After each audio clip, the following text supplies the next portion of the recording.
Bienvenidos. Hoy te invito a recorrer los castillos más majestuosos de México. Historias, leyendas y arquitectura que aún resuenan entre sus muros. Cuéntame en los comentarios cuál has visitado o cuál te gustaría conocer. Comencemos.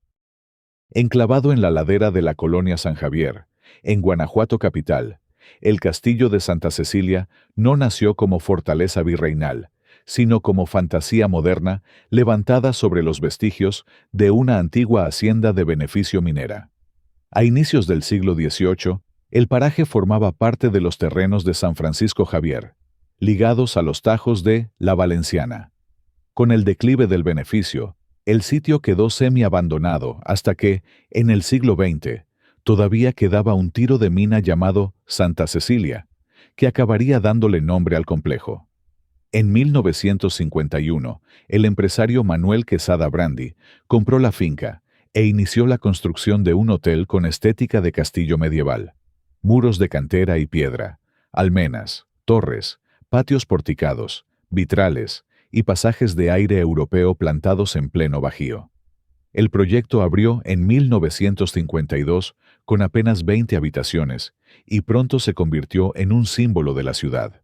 Luego, llegaría una ampliación a 80 cuartos y, ya en manos de la familia García, la cifra subiría a 110, manteniendo la silueta de castillo que asoma entre la bugambilia y la hiedra. Su fama se alimentó de bailes de etiqueta, bodas y recepciones diplomáticas. Por sus salones pasaron políticos, artistas y celebridades internacionales. La prensa local recuerda hospedajes de Cantinflas, María Félix, Celia Cruz, Antonio Aguilar, José Alfredo Jiménez, Brigitte Bardot e incluso visitas reales. En 1978, los reyes Juan Carlos I y Sofía usaron una suite que desde entonces se conoce como La Real, y varias crónicas turísticos culturales repiten la anécdota de que la reina Isabel II también figuró entre sus huéspedes distinguidos. Su fotogenia lo volvió set natural. Aquí se filmaron cintas y programas como Capulina, contra las momias de Guanajuato, Caperucita Roja y El Lobo, con el Loco Valdés, segmentos de Derbez y telenovelas como Amor Gitano. Entre sus recovecos todavía se reconocen rincones usados por equipos de televisión y cine. Otro capítulo de su leyenda corre por cuenta del misterio. Huéspedes y cronistas de viaje han popularizado relatos de actividad paranormal, sombras en corredores, puertas que se abren y susurros nocturnos. Aunque el hotel no promueve oficialmente esa narrativa, youtubers y blogueros han hecho del castillo embrujado un tema recurrente en redes. Más allá del mito, el valor del castillo de Santa Cecilia está en esa mezcla rara de capas históricas y fantasía arquitectónica. Un hotel memoria que se montó sobre la huella minera de Guanajuato. En medio de los bosques y manantiales del Valle de San Martín Texmelucan, la ex hacienda de San Antonio Chautla guarda un castillo que en realidad es una residencia anglo-mexicana de ladrillo rojo, construida en 1898 por el arzobispo Eulogio Gillow sobre una isla artificial, el llamado Castillo Gillow, al que se llega por un dique puente que divide la laguna y regala vistas de postal.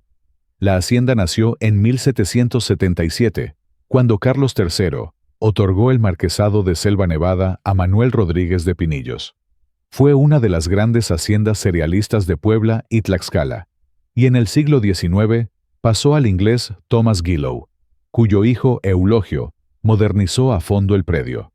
Además de trazar jardines y levantar el castillo de estilo inglés, mandó construir la presa y puso en marcha en 1903 una planta hidroeléctrica, considerada la primera de América Latina, para electrificar el conjunto y sus faenas agrícolas. Con el tiempo la hacienda se fragmentó. En 1984, el Estado de Puebla adquirió el casco y hoy opera como parque recreativo y cultural en el municipio de San Salvador el Verde, a 8 kilómetros de San Martín Texmelucan, con pesca de trucha, paseos en lancha, áreas de picnic y alquiler de espacios para bodas y filmaciones. Parte de las instalaciones hoteleras las opera la cadena Misión. La residencia, de proporciones contenidas, 4 torrecillas y molduras blancas. Se volvió un imán para cámaras. Ha sido locación de telenovelas y películas desde los años 80 y alimenta la percepción de castillo europeo en México, aunque su vocabulario es sobre todo victoriano inglés adaptado al Bajío. El visitante puede subir a la azotea del castillo, caminar el malecón, probar trucha local en el restaurante y recorrer el casco histórico con capilla y cocina de Talavera. Erigido entre 1526 y 1535 sobre los restos de un antiguo centro indígena tlahuica, el Palacio de Cortés de Cuernavaca es uno de los edificios civiles más antiguos de América levantados por europeos y al mismo tiempo un testigo completo de la historia de Morelos. Nació como residencia fortaleza de Hernán Cortés y su familia, con muros de cantera, almenas, saeteras y un patio central para controlar el entorno. Luego funcionó como casa de gobierno y real caja, cuartel, aduana, cárcel y sede del poder estatal durante siglos, y en el siglo XX se transformó en museo. Su silueta maciza, con terraza corrida y torrecillas de vigilancia, domina el valle y mira a la catedral. En la planta baja aún se sienten las capas coloniales, bóvedas y piedra prehispánica, mientras que el nivel alto guarda su tesoro moderno, el gran ciclo mural que Diego Rivera pintó en 1929, Historia de Morelos, Conquista y Revolución, donde resume desde la empresa de Cortés hasta la gesta de Emiliano Zapata. Durante la Revolución, el edificio fue ocupado por fuerzas zapatistas y más tarde volvió a alojar oficinas públicas. En 1974 se consolidó como museo regional, conocido por décadas como Museo Cuauhnáhuac y hoy Museo Regional de los Pueblos de Morelos, con salas que hilvanan arqueología tlahuica, además de piezas virreinales, documentos y maquetas que explican el urbanismo de la ciudad. Entre sus curiosidades están las celdas que recuerdan su etapa carcelaria, que delatan modificaciones defensivas, la reutilización de basamentos prehispánicos en cimientos y muros, y la terraza mirador que se convirtió en balcón ceremonial. Fue dañado por sismos recientes y restaurado con criterios de conservación estructural y reposición de aplanados, lo que devolvió al conjunto su lectura original. Visitarlo es caminar, en un solo edificio, por 5 siglos de historia, del mundo tlahuica al virreinato, del porfiriato a la revolución y del muralismo a la museografía contemporánea. En pleno centro de Aguascalientes, sobre la calle Vázquez del Mercado, se encuentra el Castillo Ortega Douglas, también llamado Castillo Douglas. Es una casa fortaleza de aires medievales levantada por encargo de Edmundo Ortega Douglas en 1923.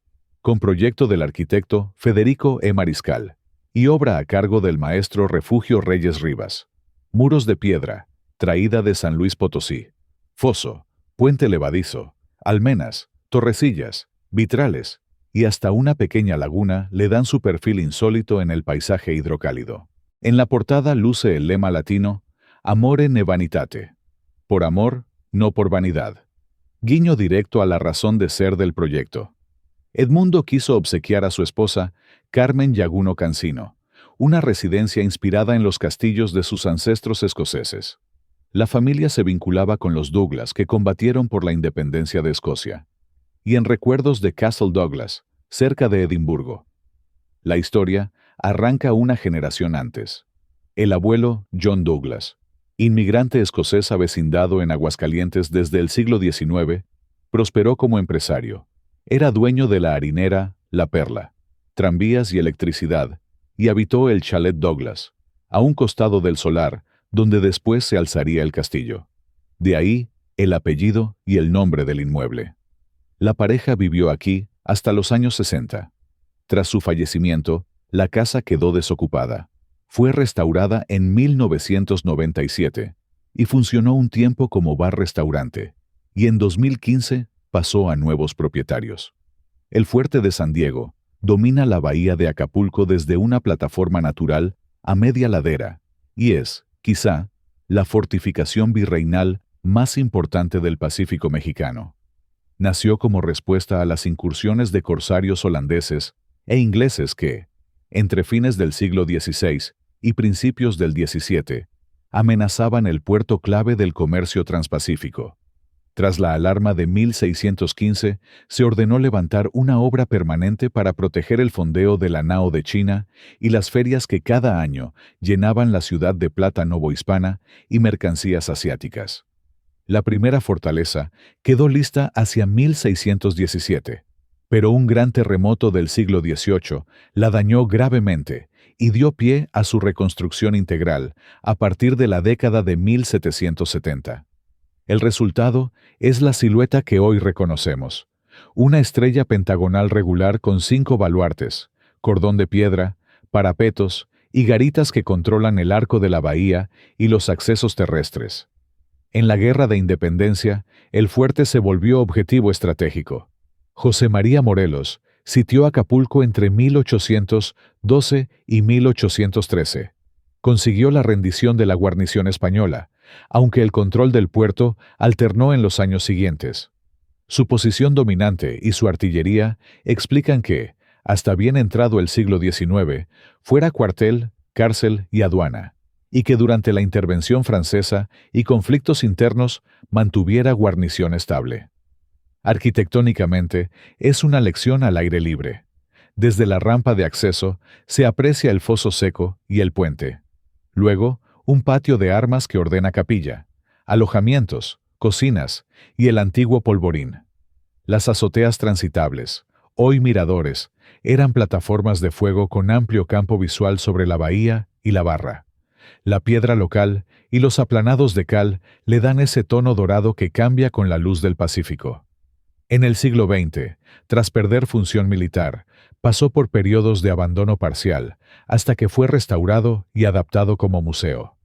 Hoy alberga el Museo Histórico de Acapulco, con salas dedicadas a la historia del puerto, la ruta Manila-Acapulco, la vida virreinal y la Revolución, y piezas que van de artillería a porcelanas orientales que viajaron en la nao. Entre sus curiosidades están leyendas de subterráneos que conectarían con la playa. En realidad, drenajes y galerías de servicio, marcas de impactos y reparaciones que delatan asedios y sismos, y grafitis históricos de soldados en muros discretos. También se considera, por integridad y ubicación, el fuerte mejor conservado del litoral pacífico novohispano. Visitarlo permite entender por qué Acapulco fue puerto mayor de la monarquía hispánica en el Pacífico. Sin San Diego, custodiando el fondeo y las rutas de acceso, la feria, los galeones y la propia ciudad habrían sido presa fácil. Con él, la bahía se convirtió durante 3 siglos en un eslabón sólido del intercambio global entre Asia y América. El Cerro de Chapultepec fue un espacio sagrado desde tiempos prehispánicos. Albergó manantiales y bosques que abastecieron de agua a Tenochtitlán mediante acueductos, y fue sitio de recreo de gobernantes mexicas. Tras la conquista, siguió siendo paraje de descanso de las élites novohispanas. Ya en el siglo XVIII, el virrey Bernardo de Gálvez ordenó construir en la cima un palacio de verano. Las obras comenzaron en 1785 y quedaron a cargo primero del ingeniero Francisco Vanvitelli y luego de Manuel Agustín Mascaró, aunque el proyecto se interrumpió y hasta se intentó subastar el inmueble sin éxito. En el siglo XIX, el edificio cambió de vocación varias veces. En 1833, se instaló ahí el Colegio Militar. Durante la invasión estadounidense de 1847, fue escenario de la Batalla de Chapultepec y del episodio de los Niños Héroes, hoy central en la memoria histórica mexicana. Durante el Segundo Imperio Mexicano, Maximiliano de Habsburgo y Carlota lo transformaron en una auténtica residencia cortesana, llamado el Castillo de Miravalle, con jardines de azotea, invernaderos y salones redecorados por reconocidos arquitectos y paisajistas de la época. El inmueble tuvo nuevos usos. De 1878 a 1883, alojó el Observatorio Astronómico, Meteorológico y Magnético Nacional. La torre del observatorio aún es un hito del perfil del castillo. Bajo Porfirio Díaz, el edificio se modernizó con electricidad, elevador y nuevos servicios. El 6 de agosto de 1896 fue sede de la primera proyección de cine en México. Una función privada del cinematógrafo Lumière para el presidente y su gabinete en uno de los salones del castillo. Tras la Revolución, la residencia presidencial se utilizó un tiempo más, hasta que el presidente Lázaro Cárdenas decidió darle un fin público. Por decreto de febrero de 1939, el castillo de Chapultepec quedó destinado a albergar el Museo Nacional de Historia. El recinto abrió gradualmente al público y se inauguró formalmente como museo el 27 de septiembre de 1944. Hoy, resguarda colecciones y ambientaciones que narran la historia de México desde el virreinato hasta el siglo XX, incluidas las salas del Alcázar con recreaciones de las estancias imperiales y porfirianas, además de murales y exposiciones temporales. El Castillo de Xilitla, aunque su nombre oficial es el Jardín Escultórico Surrealista, ubicado en la Sierra Montañosa de San Luis Potosí, en realidad, la casa-torre que Plutarco Gastelum construyó en lo alto del pueblo para su familia y para hospedar al poeta y mecenas Edward James, es la antesala doméstica del gran sueño de las Pozas, de piedra, madera y concreto, con miradores, almenillas, escaleras que trepan de forma caprichosa y balcones que se asoman a la niebla de la Huasteca. El edificio condensa esa mezcla de calidez serrana y fantasía que definió la amistad. Desde sus habitaciones y terrazas, se articuló en los años 50 a 60 la construcción del jardín surrealista en la Cañada. Columnas que parecen palmas petrificadas, flores de concreto, pasarelas suspendidas sobre cascadas, escaleras que no llevan a ninguna parte y pabellones que dialogan con mariposas, orquídeas y helechos arborescentes. El Castillo del Pueblo funcionaba como cuartel creativo, hospedaje de artistas, almacén y taller, mientras abajo, entre ríos de agua verde y pozas naturales, James levantaba su catedral de sueños. Hoy, el Castillo de Xilitla opera como hotel-museo y conserva muebles, fotografías y relatos orales de la época, y visitar ambos, casa y jardín, permite leer la historia completa. Arriba, el nido doméstico donde se hilaban ideas, y abajo, la expansión desbordada de esas ideas en estructuras abiertas al cielo. Un mismo impulso poético materializado en dos escalas, con la hospitalidad huasteca como hilo conductor y la bruma como telón que cada mañana vuelve a estrenar la obra. El castillo de San Felipe de Bacalar, levantado entre 1725 y 1733, a la orilla de la Laguna de los Siete Colores, nació para frenar los constantes asaltos de piratas ingleses, franceses y neerlandeses sobre la villa y las rutas lacustres mayas que conectaban con la costa caribeña. Su traza bastionada de estrella baja, con 4 baluartes, foso perimetral y acceso por puente levadizo, respondía a la ingeniería militar de la época y permitió dominar la entrada a la laguna y el hoy llamado Canal de los Piratas, protegiendo el comercio del palo de tinte y las maderas preciosas. Desde sus parapetos se cruzaban fuegos hacia los pasos naturales, y en su interior se organizaron cuarteles, polvorines y estancias para una guarnición que fue referencia militar de la frontera oriental novohispana. En el convulso siglo XIX, el fuerte volvió a cobrar protagonismo. Durante la Guerra de Castas, el 21 de febrero de 1858, los mayas tomaron Bacalar y el castillo, que se convirtió por años en bastión insurgente hasta que el control liberal se restableció ya entrado el siglo XX. Perdida su función defensiva, el inmueble pasó por etapas de abandono hasta que fue restaurado y abierto como museo, donde hoy se narran la piratería regional, la vida colonial y el conflicto social de la península, mientras los visitantes recorren el foso seco, suben a los baluartes con cañones y disfrutan de vistas panorámicas sobre la laguna.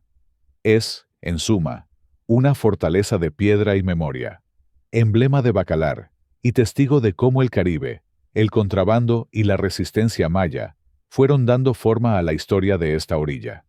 El fuerte de San Carlos de Perote, en la planicie fría entre Cofre de Perote y el pico de Orizaba, Se levantó en la década de 1770 como fortaleza borbónica para asegurar el camino real Veracruz-México y proteger los reales almacenes de bienes que subían del puerto. Su planta es cuadrangular, con 4 baluartes en las esquinas, foso seco, garitas, cuarteles, patios y almacenes abovedados pensados para pólvora y pertrechos. Todo en mampostería gruesa, capaz de resistir artillería de la época. Durante el siglo XIX fue pieza codiciada. Los franceses lo ocuparon en la Guerra de los Pasteles. Sirvió de prisión a expedicionarios tejanos capturados y a diversos presos políticos, y cayó ante tropas estadounidenses en 1847 dentro de la invasión a México. Más tarde siguió como presidio y cuartel, con historias de fugas frustradas y disciplina férrea propias de una penitenciaría militar. Su ubicación, a más de 2.400 metros de altitud, le daba ventajas defensivas y un clima áspero que templó su leyenda. Muros húmedos, neblinas frecuentes, silueta rotunda visible desde la carretera y un interior funcional con aljibes, caballerizas, polvorines y calabozos que explican por qué muchos lo recuerdan más como fortaleza que como castillo. En el siglo XX, alternó periodos de abandono con usos militares hasta entrar a ciclos de restauración y apertura cultural. Hoy, cuando se visita, se entiende su lógica de máquina defensiva. Accesos en codo, terraplenes, troneras a distintas alturas para cruzar fuegos, y la sensación de que todo el conjunto fue diseñado para custodiar mercancías, escoltar convoyes y, llegado el caso, convertir la llanura en un campo batido por cañones. Gracias por acompañarme en este recorrido. Espero que hayas disfrutado este viaje y que algún día puedas visitar alguno de ellos. Hasta la próxima.